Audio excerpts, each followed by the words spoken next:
सबसे पहला आप अपने टीचर्स पे 100% भरोसा करो कि याद नहीं कर सकते, आप उसको समझ सकते हो। प्रैक्टिस तो बहुत ज्यादा सिली मिस्टेक्स पूरी 12th चली थी, चाहे मेरा काम वो 4 घंटे में हो जाए, 6 घंटे में, 7 घंटे में। कभी भी 700 तो मेरे एक भी एग्जाम में नहीं आए जो मैंने नीट से पहले दिए थे। जितनी भी अपनी पेपर में गलतियां करो उनको मार्क कर लो, तो क्वेश्चन दोबारा सोल्व करो। और दूसरा, आप खुद पे भरोसा रखो, खुद से कंपटीशन करो, किसी दूसरे बंदे से मत करो।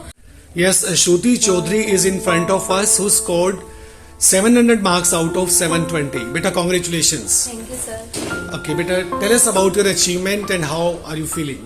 स्कोर था 700 आउट ऑफ 720 और मैंने अपनी पूरी पढ़ाई 11वीं और 12वीं की RPS हासिल से करी थी और मेरे को काफी अच्छा लगा वहाँ का जो इन्वायरमेंट था। Okay, जो स्पेशल एक एजुकेशन आपको दी गई, जो सर। प्रिपेयर करती है आपको नीट के लिए। ओके बेटा, देखो 700 मार्क्स लेना 720 में, इसके लिए जरूर कुछ अच्छी प्लानिंग रही होगी, कुछ स्ट्रेटेजी रही होगी, कुछ बताएंगे आप बच्चों को? सबसे पहला आप अपने टीचर्स पे 100% भरोसा करो कि जो वो करवा रहे हैं वो सफिशिएंट है। अगर वो थोड़ा ज्यादा भी करवा रहे हैं तो वो आपको फ्यूचर में हेल्प करेगा। जैसे हमें जो सर पढ़ाते थे, कुछ बच्चे सोचते हैं कि सारा पेपर NCERT से ही आएगा, सारा पेपर NCERT से ही आएंगे, तो वो सारी NCERT मगअप करते हैं। लेकिन ये इसके लिए दो चीजें हैं, एक तो आप नीट के टाइम भी आप सारी NCERT को याद नहीं कर सकते, आप उसको समझ सकते हो, पहली बात। दूसरी बात, जब आप अगर कोई टीचर थोड़ा फालतू करवा भी रहा है, जैसे हमारे टीचर करवाते थे और वो मैं ब्लेस्ड हूँ कि उन्होंने करवाया, क्योंकि जब आप MBBS में जाते हो तो वो आपको इतना आपसे उम्मीद करते हैं कि आपको इतना तो पता होगा, तो आगे आपको दिक्कत नहीं आएगी। अगर कोई टीचर आपको फालतू में कुछ करवा रहा है, केमिस्ट्री में कुछ बता रहा है कुछ। श्रुति, आपका कहने का मतलब है not only limited to the books but beyond the books, अगर टीचर कुछ बताता है वो चीजें भी आपको हेल्प करती हैं एग्जामिनेशन में। जो टीचर ने पढ़ाया वो सुन लो, 1-2 बार रिवाइज कर लो, बट एंड में जाते जाते वो अलग स्ट्रेटेजी होती है before a month. Okay, practice बेटा क्या मायने करती है और कितने समय आप प्रैक्टिस के लिए देते थे?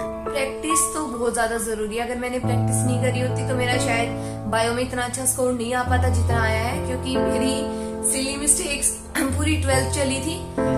फिर मैंने जनवरी में सोचा कि मुझे कंट्रोल करना है, वरना मेरे 300 नंबर भी नहीं आएंगे, 360 में से 300 नंबर भी नहीं आएंगे। तो उस वक्त मैंने काफी ज्यादा क्वेश्चन प्रैक्टिस करी थी, NCERT बेस्ड, PYQs, और जो टीचर्स ने हमें जो मटेरियल प्रोवाइड करा था वो सब मैंने करा था। कितना समय आप देता पर डे? ऐसा समय मेरा कुछ ज्यादा फिक्स नहीं था, क्योंकि मैं टाइम टेबल के अकॉर्डिंग नहीं चल पाती थी, क्योंकि कुछ ऐसे चैप्टर्स होते हैं जो ज्यादा टाइम लेते हैं, कुछ ऐसे होते हैं जो कम टाइम में हो जाते हैं। तो मेरा ये था कि जो मेरे टीचर ने आज करवाया है तो उसको ऑलमोस्ट 90% मैं आज ही कवर कर लूं। तो उसमें चाहे वो जितने घंटे लगे, चाहे मेरा काम वो 4 घंटे में हो जाए, 6 घंटे में, 7 घंटे में, तो वो मैं उसके अकॉर्डिंग चलती थी। ओके बेटा, आपका मैसेज क्या रहेगा?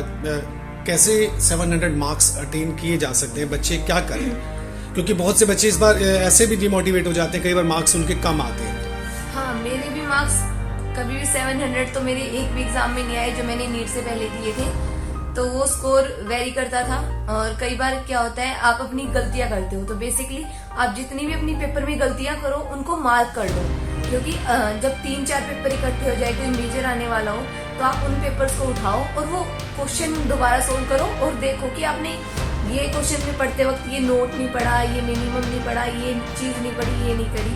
दूसरा, आप खुद पे भरोसा रखो, खुद से कंपटीशन करो, किसी दूसरे बंदे से मत करो, क्योंकि हर बंदे का पोटेंशियल अलग अलग होता है। आप खुद का अगर 100% दोगे तो आपका 100% आएगा और आप you will be the best.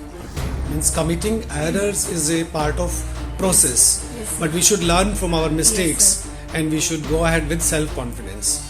And thanks a lot. And we have also academic director of RPS, Shri Vipin Sharma ji. Sir, इस अचीवमेंट पे आप क्या कहेंगे? बेटे ने 700 मार्क्स लिए। श्रुति, पूरे ग्रुप के लिए बहुत गौरव की बात है कि आपने इतना एक जो मार्क है वो सेट किया है। और अक्सर हम लोग कहते हैं कि भाई मतलब RPS group of schools, RPS group of institutions believes in giving better than the best one. तो आपको आपके भविष्य के लिए हार्दिक शुभकामनाएं। और आपका जो मैसेज है, जो अभी RPS में बच्चे तैयारी कर रहे हैं, उनके लिए एक बहुत ही एग्जाम्पलरी मैसेज होगा, उसके लिए एक मोटिवेशनल और इंस्पिरेशनल सोर्स का काम करेगा। आपको आपके भविष्य के लिए हार्दिक शुभकामनाएं। थैंक यू बेटा।